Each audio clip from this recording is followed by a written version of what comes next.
welcome back for another book review. Today we're talking about this one. So this is 10-Minute Feng Shui, Hundreds of Easy Tips and Techniques for Prosperity, Health, and Happiness by Skye Alexander. As you would expect, this book is about easy Feng Shui tips.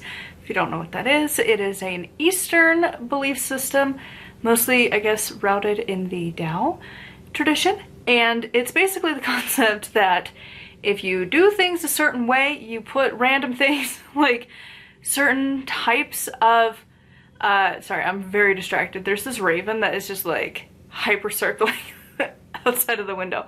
Anyways, that's what the cat's like, right? About. Anyways, so Feng Shui is like, you put like a wooden wind chime in this window or a metal one over here, and you put a water fountain here, and you do this type of color for your plant pot holder thingy because it does this, and you need to have the shape of a table and put a mirror here, and it changes the flow of energy. And this makes it kind of accessible. It walks through different areas of your house. Most houses are going to have it. It has occasional things that it talks about specifically for like, hey, adopt this method if you live in like an apartment, which is nice. But also like, I feel like, and she mentions this, it's really hard to make your house the Feng Shui house. Like, I'd love to see like actually designed Feng Shui houses. Like, what's that floor plan?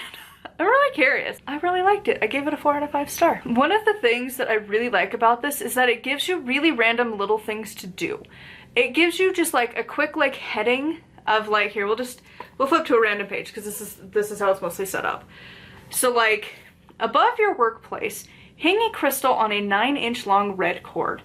This cure combines 2 luck symbols, the number 9, which signifies fulfillment, which I don't know that I would do that, because like 9 in numerology it's not in fact fulfillment, but whatever. And the color red to increase your earning power. Or we'll flip to another, because again, most of these are like this. Put out a welcome mat. This simple gesture invites visitors and positive chi to enter your home. So unfortunately, I guess I cannot do my unwelcome sign. I see them once in a while out in the wild, and you're like, I love you people. Like, they speak to my soul, they speak to my antisocial, just a hermit soul, and I love them. But like, turn on the outside, or the, oh my god, if I could read. Turn on the light outside your home's entrance for at least 10 minutes each evening. This simple ritual focuses your intention to increase your good luck and happiness and attracts positive chi into your home. Do people still turn them off? Like, I don't see a whole lot of houses that turn off their porch lights. Like, for the most part, people just leave it on. Like, I don't know, I guess it depends on your camera situation. Like, most of us have security cameras anymore. So like, some of them have the night vision.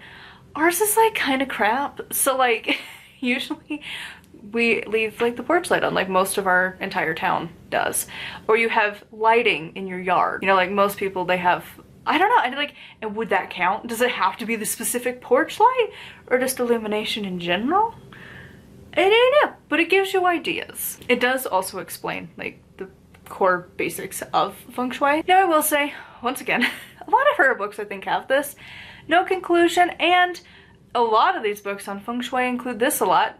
No sources. Where are you learning this? It's never really included, so it's like, what? Where are we learning this from? Because like, what? It's not like she's gone to like the schools, it doesn't sound like. And she's written a book on like everything. So is it just a research book? You know, I don't know. If you're gonna be like hardcore, it's gotta be like exact.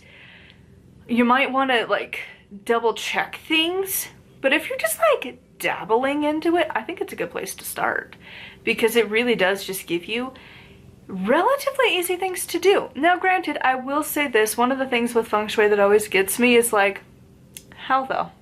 Like this room, how would you suggest? I don't have my back to the door, because like, you're just on the desk, that's it. And so like, if I move my desk, where? Why? That feels awful. Why would I want to impede my space to make it feel small? Like, it's not a big room. So like, why would I make it worse like to, because you're not supposed to have your back to the door. Some of it I'm like, no. And like how you're supposed to have your kitchen in like a triangle, I'm not the world's biggest fan of that. Like, I like where my stove is. It's in a corner. Apparently that's bad. I like it. It feels great. It feels cozy. And like, you have the rest of the counter space to do whatever and not be blasted by heat. But then also you're supposed to use your stove every day, and I'm like, who doesn't? Like, who doesn't use their stove every day? Like, I can't imagine, like, I use it at least twice a day. Like, I usually cook lunch on the stove, and I cook dinner on the stove. What do you mean you're not using your stove? But also, I feel like you could just put a candle on your stove and light that. That's what I do most of the time. But like, yeah, and one of the other things is that like your kitchen table is supposed to be a certain like size and shape, and I'm like, that's expensive to change. Like, thankfully we do have 2 circle tables, because one day I am gonna get us a bigger house and I will need that other table. But also I don't have that space right now, so we have 2 butted up to each other, so it's kind of a rectangle. It's kind of a bluey shape, but like, you know, whatever. But apparently like you're supposed to sit with nobody having their back to the door, and I'm like, how would you set up this house, dude? Like, there's no way. There's no way. Like, how big? Like, that's why I want these floor plans. How do you do that? How? But yeah, so, and like, who can afford to like change out your table to have like a round table or a rectangle table? Depending on which one you have, you probably want the opposite one, right? Like, does it matter? And I don't know, there's just, you know, paint your office door certain colors, and I'm like, you know, I'm gonna be really honest, if I don't know that my family would appreciate me painting my door black. Now granted, I would love that, because that's my favorite color, which apparently in Feng Shui, black, my favorite color, is supposed to be for wealth. So I'm not just wearing it for protection and stuff. I apparently am attracting wealth. It's not the color of death and darkness and like mourning and stuff that we usually have in the West. That color in the East is white, which is interesting. It always makes me wonder, like, where did they come up with that one? You know, like, if you could go back in time to like whoever was the first one to be like, no, this is the color to represent that. How did you come to that color? Because that's not like a traditionally like death related color, you know? Like, I mean, I guess like bodies kind of, you know, I go down rabbit holes. Like, where did that come from? Really? Black, it makes sense. Like, decomposition, blood turns black. Like, it's gross, but that's what happens. And, you know, like, we usually describe our emotions as very dark, heavy, like the night, you know? So it makes sense, right? Where did the complete opposite come from? I just, you know, it's just one of those things, like, how, why, like, not necessarily like a myth reason why, but like genuinely, like, what human decided that was the choice? I don't really hate it, you know, it's whatever. Like, I honestly wish we could have had the wedding tradition of a red dress instead of a white one, because that would have been more fun, but it would have felt like Beetlejuice. But like, you know, it's just, it's random little cultural things like that that are included in here in this book that was just kind of fun. I'm like, all right, I could wear black for wealth. That would be great. I would love to be out of poverty. That would be awesome. So anyways, I am running out of space on my SD card, so let's wrap this up. If you are intrigued with the concept of Feng Shui and you want like a really easy, like, ease your way into it, just a few easy tips to try, this is the book. I will give you a spoiler of the first thing to do. Declutter your house. Every single thing, every section ever, declutter your house. Am I hiding clutter behind a wall tapestry? Yes. But if you can master getting your house decluttered, then you can start on this book. But like, until then, you don't need to buy it. You need to declutter your house first, then buy the book and figure out how to deal with it. Every single section, everything ever.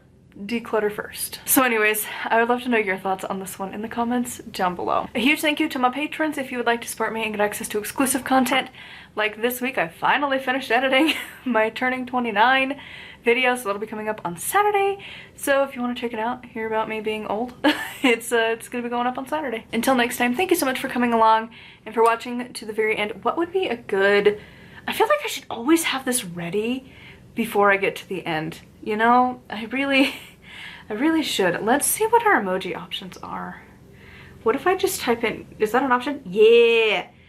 Do a house emoji that I know that you made it to the end of the video. So anyways, till next time, thank you for coming along and blessed be.